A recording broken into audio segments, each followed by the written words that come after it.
নমস্কার। আমরা বড়দের আঁকা শেখা নিয়ে এর আগে কিছু কথা বলেছি।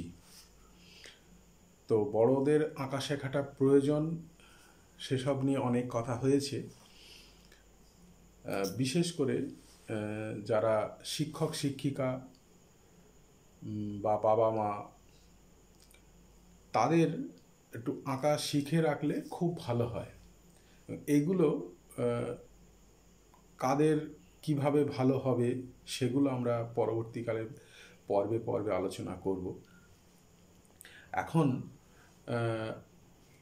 বড় হয়ে তো অঙ্কন শিক্ষকের কাছে যাওয়া সম্ভব হয়ে ওঠে না। তার অনেক প্রতিবন্ধকতা রয়েছে, মানসিকভাবে, সামাজিকভাবে। তো নিজে নিজেও আঁকাটা প্র্যাকটিস করা যায়, অন্তত প্রাথমিক কাজ চালানোর মতো আঁকা শেখা যায়, এইটুকু বিশ্বাস করি। তো সেই বাড়িতে নিজে নিজে আঁকাটা কিভাবে যায় তাই নিয়ে আমরা আজকে কথা বলবো এবং দেখানোর চেষ্টা করব যে বাড়িতে কিভাবে আঁকা শেখা যেতে পারে। এখন শুধু আঁকা বলে না, যে কোনো জিনিস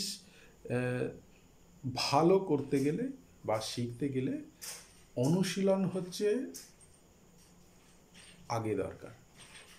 যত অনুশীলন তত বেশি দক্ষতা বৃদ্ধি।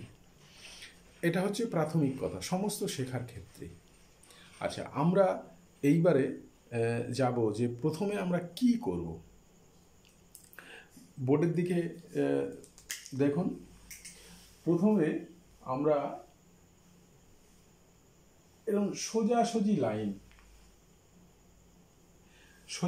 লাইন, যত খুশি লাইন টান, যত খুশি লাইন টান, যত খুশি।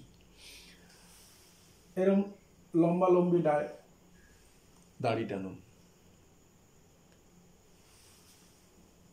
এরকম আড়াআড়ি লাইন টানুন। এইরকম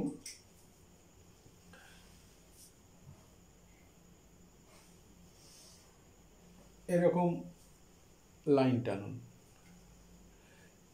এই সমস্ত লাইন যত বেশি টানবেন তত বেশি হাতের আমাদের যে জড়তা, সেই জড়তাটা অনেকটা কেটে যাবে। প্রাথমিক কিচ্ছু দরকার নেই, কীরকম হচ্ছে, বাঁকা হচ্ছে না সোজা হচ্ছে, আপনি সোজা করার চেষ্টা করুন। এবারে যেরকম হচ্ছে হোক, যত খুশি এই লাইন টানুন। এইটা হচ্ছে একদম প্রাথমিক কথা। এইটা যত মানে খুব দামি কাগজ নেওয়ার দরকার নেই, খুব অল্প দামি কাগজ বা পেপারের উপরেও করতে পারেন।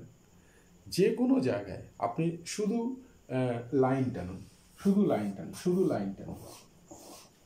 এইভাবে শুধু লাইন টেনে যান। এরকম আপনি যত লাইন টানবেন তত বেশি আপনার এই হাতের জড়তাটা কেটে যাবে। এরপরে কি হবে, এর পরের ধাপটা আমরা এরপরে দেখব।